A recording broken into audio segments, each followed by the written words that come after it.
నేను 15 సంవత్సరాలు ఇదే పార్టీలో ఉన్నాను సార్. ఫస్ట్ మరి రాజశేఖర్ గారు చనిపోయిన తర్వాత వాళ్ళ కుమారుడు ఆ, ఆయన తర్వాత ఇప్పుడు ఆయన పాలనలోనే మేమంతా చాలా సురక్షితంగా ఉంటున్నాము. నేను ఒక కార్యకర్తగా వచ్చి ఈరోజు నేను నాయకురాలిని అయ్యాను. కారణం ఏంటంటే మా యొక్క బలం చాలా మంచిది. మేము ఎవ్వరికీ ఒకళ్ళు దడిచేవాళ్ళం కాదు. ఎంతమంది కలిసికట్టుగా వచ్చినా కూడా జగనన్న గారికి ఏ మాత్రం భయపడాల్సిన పనే లేదు. ఆయనే ముఖ్యమంత్రి అవుతాడు. ఈ చెప్పిన వాళ్ళంతా పక్కా తప్పుకునే వాళ్ళేం సార్. బామ్మగారు ఇప్పుడు నువ్వు భయపడము మేము దడిచేవాళ్ళం కాదు అంటున్నావు. మరి నారా లోకేష్ అంటున్నాడు మీ వైసీపీ పార్టీలందరూ రెడ్ బుక్ లో పేర్లు రాసుకున్నాను, రేపు మేము గెలిచిన ఒక్కొక్కరిని రోడ్ల వెంట పరిగెత్తిస్తాను అంటున్నాడు. ఆ రెడ్ బుక్ అంతా రేపు ఆయనకే ఉపయోగిస్తుంది సార్. ఆ రెడ్ బుక్ ఈ అవకాశం ఈ 45 రోజులు తేలిన తర్వాత రెడ్ బుక్ తనకే ఉపయోగిస్తుంది. దాన్ని చాలా జాగ్రత్తగా దాచుకోమని చెప్పండి. మరి ఇప్పుడు చూసినట్లయితే మరి ఇప్పుడు మీ అన్న జగన్ కూడా మరి సైకో అని సంబోధిస్తున్నాడుగా. సైకోలో ఉందంతా ఆ పార్టీలోనే కదా సార్. తెలుగుదేశం వాళ్ళే కదా సైకో వాళ్ళు అంతే. ఆ సైకిల్ వాళ్ళని చూసి మేము నేర్చుకోవాలి, వాళ్ళని ఏదైనా చేయాలంటే. కానీ మాకు ఆ అలవాటు లేదు. మాకు అలాంటి అలవాటు మాకు రాలా. కారణం ఏంటంటే మా నాయకులు అంత గొప్పవాళ్ళు. మాకు చిన్నప్పటి నుంచి కూడా ఒక క్రమశిక్షణ ఏర్పాటు చేశారు. మేము పార్టీలో అడుగు పెట్టినప్పటి నుంచి కూడా మాకు ఒక క్రమశిక్షణ ఉంది.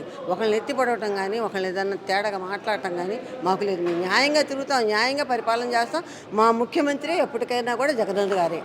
రెండు వాళ్ళు రావడానికి అవకాశం లేదు. మరి ఇప్పుడు చూసినట్లయితే ఇప్పుడు గతంలో మాజీ మంత్రి బండారు సత్యనారాయణ కూడా ఇప్పుడు మీ పార్టీ ఎవరైతే ఉన్నారో మంత్రి ఆర్కే రోజా గారి మీద చాలా తీవ్రమైనటువంటి అనుచిత వ్యాఖ్యలు చేశాడు. మరి ఇంకా అంతకన్నా ఏం చేస్తారు సార్. ఏం చేయలేని వాళ్ళు మాకు చిన్ని గుడ్డ కాల్చట నెత్తి మేనేసినట్టే చేస్తున్నారు వాళ్ళంతే తప్ప వాళ్ళు ఏమీ చేయలేదు సార్. కాదు బామ్మగారు, ఒక మాట ఏమి ఇచ్చేయలేరు అంటున్నావు. మరి పవన్ కళ్యాణ్ అంటున్నాడు కదా జగన్మోహన్ రెడ్డి ఈసారి పాతాలను దొక్కపోతే నా పేరు పవన్ కళ్యాణ్ కదా. పవన్ కళ్యాణ్ దేనికి పనికొస్తాడు? ఆ రంగులు వేసుకొని ఎగరటానికి తప్పితే పవన్ కళ్యాణ్ దేనికి పనికిరాడు. ఒక్కసాటన్నా గెలిచాడా తను ఒక్కసాటన్నా గెలిస్తే ఆయనకి మనం విలువ ఇవ్వగలుగుతాం. 2 సార్లు ఇచ్చి 2 సార్లు ఓడిపోయారు. కనీసం ఒక సీట్ వచ్చింది, అది కూడా పక్కా తప్పుకున్నారు. ఇంకా ఆయన దగ్గర ఏముందని చెప్పి ఆయన గెలుస్తాడు? ఆయన కుర్చీలు మడతలు పెట్టుకుని దేనికి? అన్నీ సర్దు పెట్టుకోవడం నీ తప్ప ఆయన ఎవరిమైనా ఏమీ చేయలేడు. పవన్ కళ్యాణ్ గారికి అసలు మాట్లాడే అర్హతే లేదు. కారణం ఏంటంటే ఎందులో గెలవను, నువ్వు ఎక్కడ గెలిచావని చెప్పి మా మీద రాగలుగుతావు? కనీసం మా కార్యకర్తలకు కూడా ఆయన సమాధానం చెప్పలేదు సార్. చంద్రబాబు నాయుడు అన్నాడు కదా రేపు వచ్చే ఎలక్షన్స్లో తెలుగుదేశం జనసేన పార్టీ ఈ రెండింటి దెబ్బకి ఆ సునామీలు కొట్టుకుపోద్ది వైసీపీ పార్టీ అంటున్నారు. అవును, సునామీ కొట్టుకుపోతారు వాళ్ళు. అది వాళ్ళకి జరిగేది ముందే చెప్పుకుంటున్నారు. మేము సునామీ అయ్యేది మా సునామీ దెబ్బకి వాళ్ళంతా ఫరారు. ఎక్కడ ఉండలేరు, ఎక్కడ నిలవలేరు కూడా.